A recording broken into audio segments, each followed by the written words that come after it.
Recherche pour le doctorat, donc, qui est une thèse qui s'intitule Archéologie et histoire des chefferies de la presqu'île de Tahiti, un titre que j'ai un peu raccourci pour la présentation du poster. Donc je fais au sein du CIRAP, sous la direction d'Éric Comte et de Guillaume Moll, et donc je vais vous parler de la presqu'île. La presqu'île de Tahiti est un territoire très important pour l'histoire de la société traditionnelle tahitienne, et encore plus, voilà. La presqu'île est un territoire important donc, pour l'histoire de la société traditionnelle tahitienne. Et en effet, avec ses vallées profondes, et qui sont parmi les plus vastes de celles de Tahiti, et qui, à l'époque pré-européenne, étaient considérées comme des entités géographiques territorialisées, qui étaient le support d'une population très importante, qui avait donc un poids économique très conséquent, ainsi qu'un pouvoir politique et religieux tout aussi important. Cet état de fait, nous le connaissons grâce aux documents ethno-historiques et historiques donc, qui nous sont parvenus donc, par rapport à la presqu'île. Cette documentation a par ailleurs fait l'objet de plusieurs synthèses, dont une thèse ici à l'université par Josiane Teamutu-Eito en 2012. Le souci avec ces sources, c'est que nos connaissances sur les communautés humaines anciennes installées dans les vallées de Tairapu restent donc tributaires de ces sources. Et leur amplitude historique est donc trop restreinte. Elles ne remontent pas au-delà du XVIIIe siècle. L'archéologie, qui elle se base sur l'étude des vestiges matériels laissés par les sociétés traditionnelles dans l'environnement, permet elle d'atteindre une profondeur historique plus large.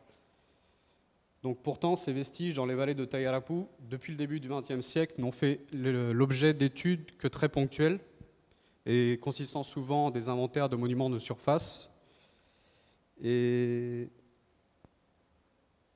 elles nous donnent quand même de précieuses données qui nécessitent un gros travail de synthèse. Ces données font quand même... Ces différentes études font quand même l'état d'une remarquable diversité des vestiges architecturaux donc qui forment de complexes centres cérémoniels domestiques et ou économiques et attestent d'une forte anthropisation de l'espace dès le XVe siècle. Ces vestiges, à travers l'étude de leur architecture et de l'organisation dans l'espace, offrent la possibilité de visualiser des instantanés de la société tahitienne traditionnelle à un moment donné, et grâce aux techniques de l'archéologie, d'acquérir une perspective diachronique de ces instantanés. Donc, c'est-à-dire observer différents agencements de structures dans un même espace à différents moments. C'est pour cela que j'ai placé mon étude sous l'angle théorique des settlement patterns. Donc, c'est une appellation anglophone qu'on utilise dans notre discipline et qu'on pourrait traduire par étude de l'organisation de l'espace. Donc ces settlement patterns, ils partent d'un postulat général qui suppose que les vestiges architecturaux produits par une société, à travers leur décryptage et l'analyse de leur organisation spatiale et temporelle, nous renseignent sur les dynamiques sociopolitiques de ces groupes. Donc théorisées et développées depuis les années 50, ces études ont été appliquées localement, notamment sur Tahiti, Nui, dans la commune de Tevai-Utah, où une thèse a été réalisée par Tamara Marik, justement. Sur l'île de Moorea aussi, où les travaux de Roger Green dans les années 60 et ensuite les travaux de Jennifer Kahn ont produit des données très pertinentes. Donc la pertinence de ces études est donc légitimée dans le contexte environnemental de Tairapu, de la presqu'île de Tahiti. Les différents outils d'analyse des settlement patterns permettent donc de prétendre à la réalisation de différents objectifs, donc notamment la mise en évidence des différents modèles de peuplement et de l'occupation progressive des vallées par les groupes humains, ainsi que l'appréhension du processus de constitution des chefferies, mais aussi de retracer les échanges de matières premières et de biens à différentes échelles, donc à l'échelle micro-régionale ou macro-régionale, et aussi de percevoir l'exploitation des ressources par les communautés, des ressources naturelles par les communautés sur la longue durée. Donc différents objectifs qui seront visés à travers un processus de recherche qui s'organise en plusieurs étapes. Donc une première étape où je me situe actuellement et qui consiste à synthétiser les données existantes et de définir des cas d'étude. Une deuxième étape qui sera donc d'aller chercher de nouvelles données brutes sur le terrain, donc par des prospections archéologiques et des campagnes de fouilles, donc qui répondent à des problématiques particulières que je ne vais pas expliquer aujourd'hui. Ensuite, il faudra traiter toutes ces données, donc ce sera une troisième étape, et le résultat sera interprété au regard de toute la documentation ethno-historique qu'on a à notre disposition. Et donc voilà, ça sera rendu sous forme de la thèse, mais aussi de diverses publications. D'accord, déjà. Concrètement, donc, les résultats, ça sera un retour de données aux institutions locales qui sont chargées de la protection du patrimoine archéologique polynésien. Et aussi, ça sera aussi un moyen de créer des centres d'intérêt culturel et ou historiques qui pourront être intégrés à des circuits écotouristiques et pédagogiques. Et aussi, plus généralement, c'est une façon cette recherche nous permettra d'avoir une meilleure documentation, une meilleure connaissance de la longue trajectoire historique des sociétés de Tayarapu, des cultures de Tayarapu. Merci. Bon. Merci. Désolé, Vincent. Quelques secondes de dépasser, mais bon, voilà, c'est un exercice qui n'est pas facile. Hein. Est-ce qu'il y a une question des membres du jury par rapport au début des travaux de Vincent?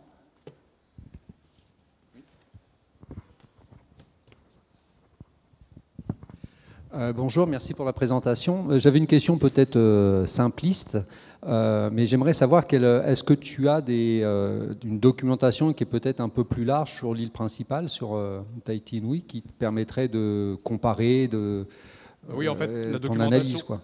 La documentation ethno-historique, donc qui vient des premiers voyageurs européens, fait état de l'île de Tahiti en général, avec, selon les endroits visités, il y a plus de détails, donc sur Tayarapu, sur telle commune de Tahiti, tel district de Tahiti. Mais en règle générale, il y en a beaucoup aussi pour la presqu'île, parce qu'il y a des Européens qui ont vécu sur la presqu'île et donc qui ont pu nous laisser des textes extrêmement précis sur la société tahitienne de Tayarapu. D'accord, donc le type d'information dont tu disposes par ailleurs, enfin d'un point de vue comparatif, te permettra de faire vraiment une comparaison sur l'utilisation de l'espace et de l'histoire des chefferies, ou ça sera quelque chose de complètement différent? Alors en fait, la documentation archéologique que je vais acquérir aussi sera interprétée avec les données ethno-historiques, donc de ce qu'on connaît, la façon d'utiliser les structures, telles qu'elles l'étaient à l'époque. On peut extrapoler et le faire, l'analyser avec les structures qu'on retrouve dans l'espace. Ensuite, il y a une thèse qui a été faite comme je disais, sur Teva Iuta, donc d'archéologie. Donc ça fait aussi de très bons points de comparaison entre les différentes, voir qu'est-ce qui se différencie de Teva Iuta ou d'ailleurs.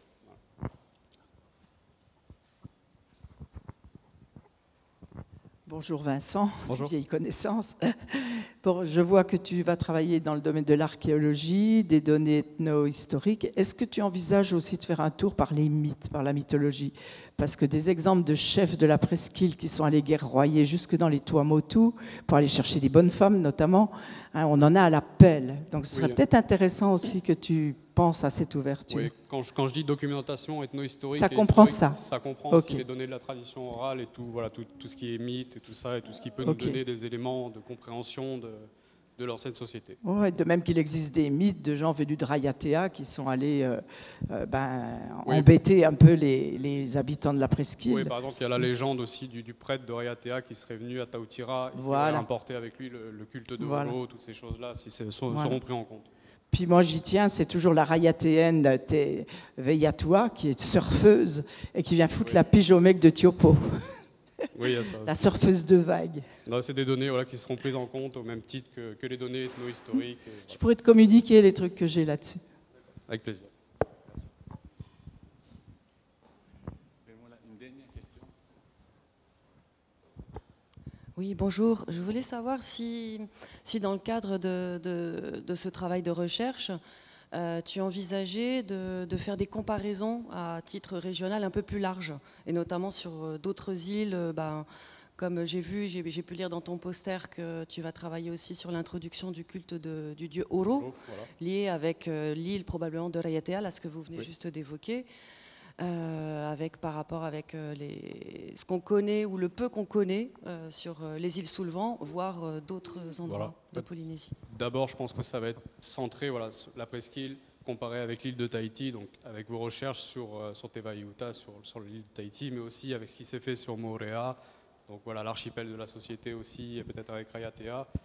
Ensuite, il y a un côté échange de ressources qui est bien attesté dans la documentation ethno-historique avec l'archipel des Tuamotu. Donc là, il y a peut-être aussi quelque chose d'intéressant à faire avec des populations des Tuamotu qui seraient venues sur Tahiti, qui sont venues sur Tahiti se réfugier, chassés par les guerriers de Hana, qui sont venus et qui seraient repartis ensuite sur les Tuamotu et qui donc auraient évolué là-bas. Donc les comparaisons ne sont pas, ce n'est pas encore bien défini actuellement, mais c'est sûr que ça sera comparé à l'échelle régionale, oui, avec ce qui se fait autour.